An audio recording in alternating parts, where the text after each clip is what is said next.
Hello, gentlemen. My name is Michael McGovern. I'm coming to you tonight as a concerned citizen. I believe the Vandaveer Ranch was purchased for water rights for the community of Salida, and I think that needs to be the first consideration of the sale of the whole land, or what you're proposing to give off or allow the sale of. That is a public interest. It was purchased as a public interest, and I think that needs to be brought back to the public for a vote. I don't know the legalities of that, but I believe that since the purchase of that, our community has changed greatly, and people's interest has probably changed, and that needs to be brought back to the public. Secondly, I believe that it is a great idea to collaborate with the federal government, with the state government, to bring everything into one campus. I don't believe that the economic value and the job creation is what you believe it's going to be. I think it's going to take away from small businesses downtown. I believe that bringing things out past Highway 50 is going to keep people stuck on the highway and keep them away from our historic district that we have tried very hard to establish and develop.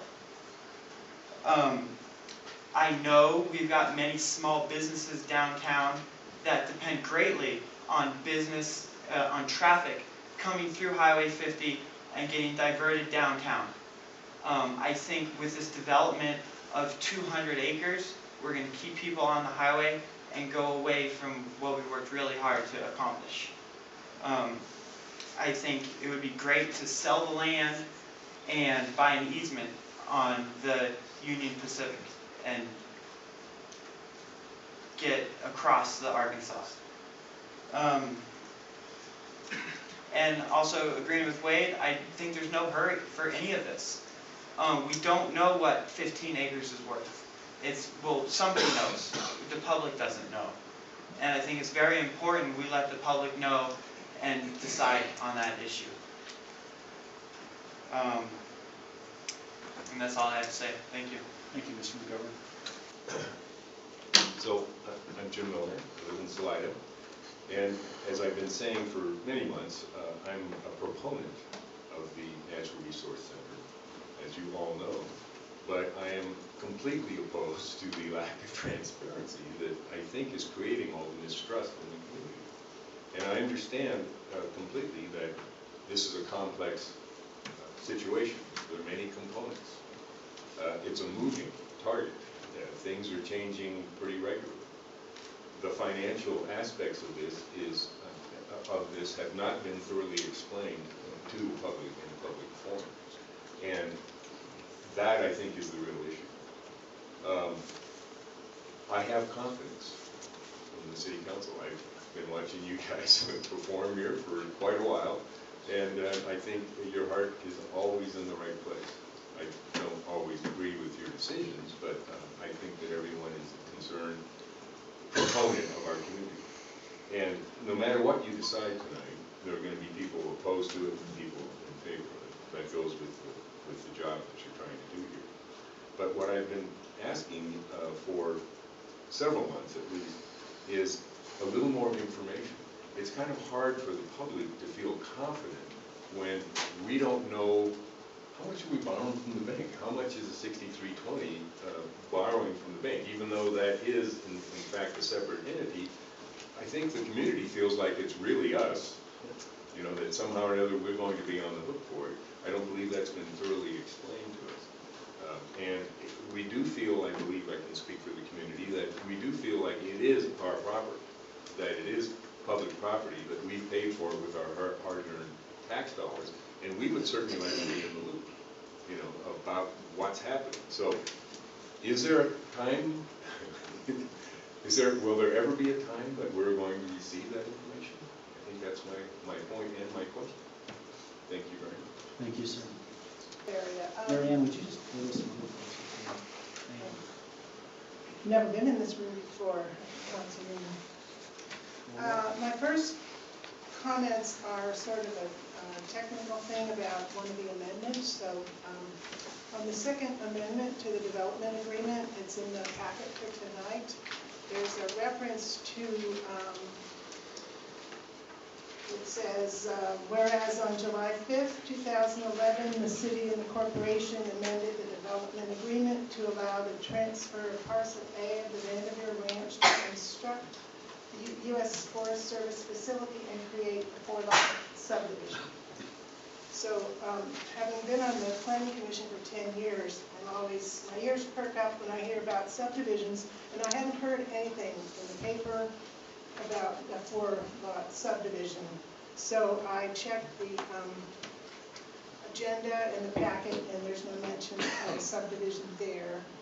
And then I went through the unapproved minutes, thanks to Janella today, to see how the discussion went regarding the 4-lot subdivision.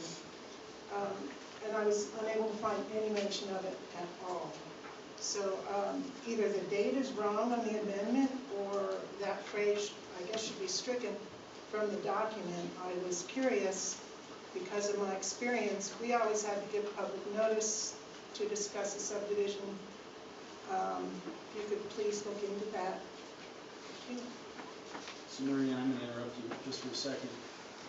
It is under Exhibit A recitals, and it is the third whereas. Is that not correct? It's the third whereas on July 5th, 2011. Thank you.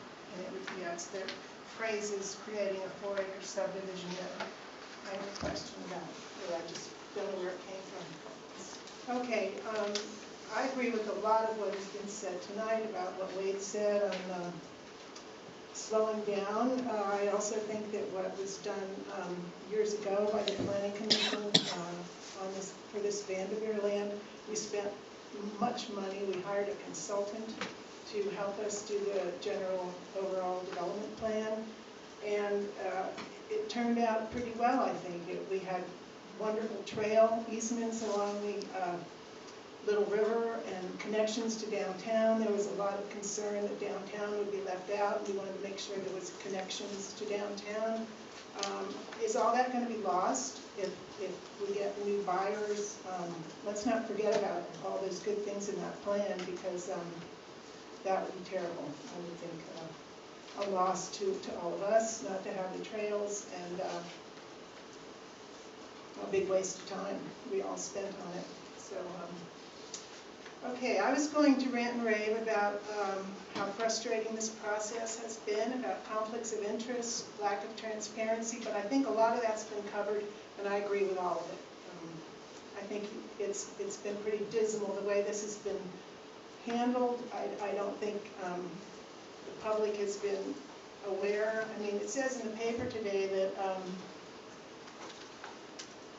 what was it, if the city's lucky enough to find another buyer for a portion of the property, they'll be glad to sell it. Well, I don't think anyone was ever aware. Did you ever put out any notice that you were looking for offers? If that was the case, it should have been done a long time ago. Anyway, I was going to talk about all these things, but I'd rather talk about the Vandaveer land, particularly the 35 acres which has been already transferred to the NRC.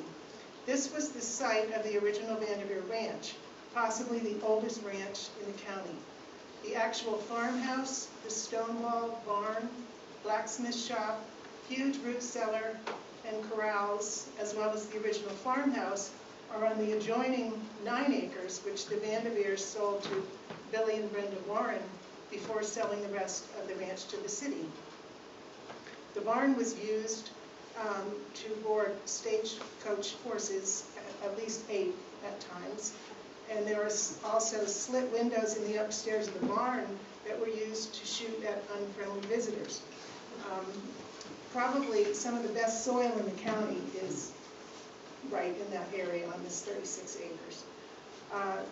Since the Pinto Barn project came up just a week ago, I've been thinking of how great it would be to bring back an agricultural aspect to the land.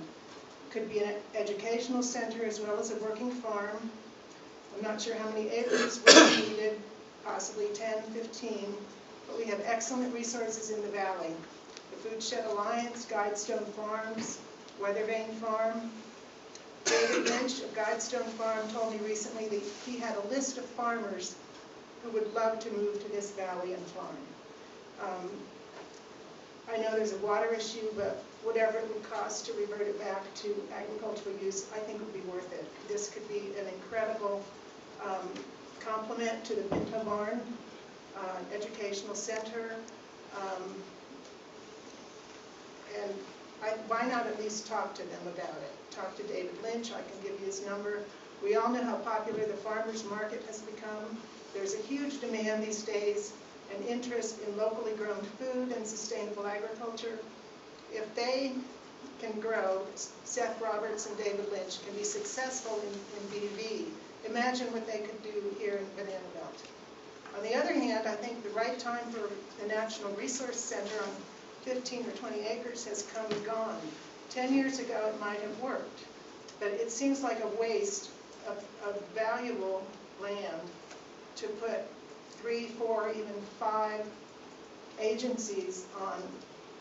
Originally it was going to be 36 acres. I mean, I would think a couple city blocks worth of land, 5 or 6 acres would be enough for all of these agencies. I'd still like to see the Forest Service building and whatever other agency wants to be there, but I agree to let the private sector should handle it at this point. It just doesn't seem like the 6320 is doing what it was set out to do. If there were more players involved, it might have worked, but it just seems like a waste to be using more than several acres for a couple agencies if that's all that's going to be on there. An agricultural site, on the other hand, would complement Pinto Barn, and I'd love to have the city open it up to other proposals. They wouldn't have to all. I'm Paula Shermer, and I've already signed the sheet. Oh, thank you. I am a business owner in this town for many years, and I always thought that it was good business to not have to hold a note on a property. That if you go ahead and sell the property, that way the taxpayers don't have to worry about down the line having to cover for it like we are the water issue at the moment. And also, I think its best use would be commercially used, and that way you get commercial taxes on it, so you don't have so few people paying such high taxes in the area. That way we all get to share. Town is a highway, you know. I never realized there was a downtown, and we finally got people understanding there is a downtown, and it's looking great.